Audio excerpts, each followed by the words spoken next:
एका लग्नाची दुसरी गोष्ट। Hello Radha, I am so sorry, काल तू फोन केला होतास पण तो सायलेंट वर होता। I am really sorry. अरे मी महेश बोलतोय, राधा आंघोळीला गेली। नमस्कार पप्पा, मला वाटलं की राधाच बोलते, सो काही हरकत नाही, मी मग फोन करतो तिला। मला तुझ्याशी काही महत्त्वाचं बोलायचं आहे, जरी तुला माझ्याशी बोलायचं नसलं तरी, आणि तो हक्क आहे मला। पप्पा तुम्हाला काय बोलायचंय घनश्यामशी? तुला माहित नाही मला काय बोलायचंय? मग तुम्ही तुमचा वेगळा सेपरेट फोन करा, माझ्या फोनवर बोलू नका। हॅलो घनश्याम, आपण नंतर बोलू। या ओके, बाय, टेक केअर। हे बघ बेटा, मला जर तुझ्याकडनं समाधानकारक उत्तर मिळत नसतील तर ती घनश्यामकडनं मिळवण्याचा मला अधिकार आहे, हक्क आहे, आणि मी ती उत्तर मिळवीन। मी आई बोलतेय राधा। आई, अहो मी आज फोन करणार होतेच तुम्हाला। हे सगळं काय चाललंय राधा?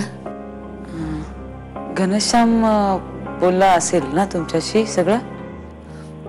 मला त्याची भाषा कळत नाही, तू मला सांग काय झालंय? हा, घना तुला काही बोललाय का? आई ऍक्च्युली आज मी तुम्हाला ऑफिस नंतर येऊन भेटणार होते, तेव्हा बोलणार होते सगळं। मी काल जरा रागातच निघून गेले, त्यामुळे नाही बोलले निघायच्या आधी। पण तुम्ही काळजी करू नका आई, एवढं काही असं काळजी करण्यासारखं झालेलं नाहीये। आपण आज संध्याकाळी भेटल्यावर बोलू ना। हाँ, हे बघ आजी, हर दीवार को कान होते हैं आणि प्रत्येक भिंतीला डोळे असतात, आणि या घराचे कान नाक डोळे म्हणजे मी।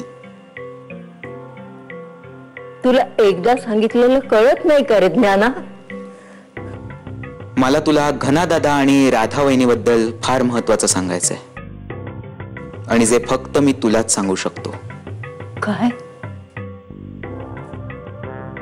मी काहीतरी पाहिलंय। काय पाहिलंस? Travelling bags. प्रत्येक वेळेला असं करते ती। माझं आणि राधाचं काहीही भांडण झालं की प्रत्येक वेळेला असा अबोला ठेवायचा, मौन व्रत धारण करायचं, असं प्रत्येक तिला माहितीये, कळलं का? तिला माहितीये की ती असं वागली ना माझ्याशी की मला त्रास होतो त्याचा, तिला माहितीये, म्हणून ती मुद्दामून असं वागते मला त्रास द्यायला। घना, तू जे काही वागतोस किंवा तुमच्या दोघांमध्ये जे काही झालं त्याचा तुझ्या आईला त्रास होत नसेल असं वाटतं का तुला? त्यामुळे ती असं वागते। हे आमचं स्वतःचं आयुष्य आहे, आणि मी माझ्या भांडणात, आमची भांडणं हा चर्चेचा विषय नाही ना। सकाळी नाश्त्याबरोबर तो लोकांनी डिस्कस करावा, मी माझी भांडणं लोकांसमोर का डिस्कस करू? घना, आम्ही लोक नाही, वी आर अ फॅमिली। आणि एक तुझं थोडंसं बरोबर आहे, तुमच्या दोघांमध्ये जर छोटी मोठी कुरबुर झाली असली तर आम्ही त्यात नाक खुपसायचं नाही, पण तुमच्या दोघांमध्ये काही छोटी मोठी कुरबुर झाली असं मला वाटत नाही, कारण तशी जर ती झाली असती तर राधा कायमची माहेरी गेली नसती। काय झालं उल्का?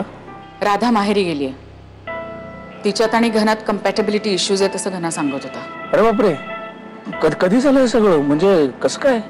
अचानकच गेलीये ती, म्हणजे मी बोलणार आहे तिच्याशी, पण काय ना, सगळ्यांना उत्तर देऊन देऊन कावली असेल ती। मला विनोद खरंच समजत नाही की त्यांच्यात काय झालं असेल। खरं तर चांगलं सुरू होतं रे सगळं। अरे बापरे, म्हणजे हे असं आहे? म्हणजे उल्का फोन ठेव खाली आधी, हे गंभीर आहे, मला ताबडतोब घनाला भेटायला पाहिजे, मी आत्ताच्या आत्ताच निघतोय। काय झालंय राधा? घरी सगळं ठीक? ऑल वेल?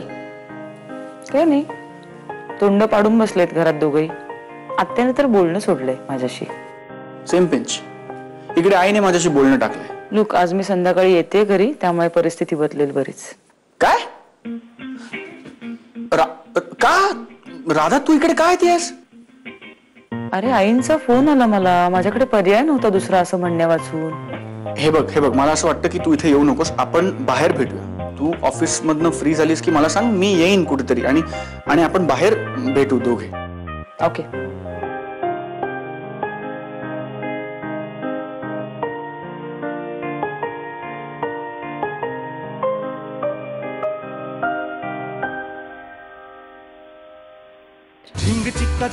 एका लग्नाची दुसरी गोष्ट।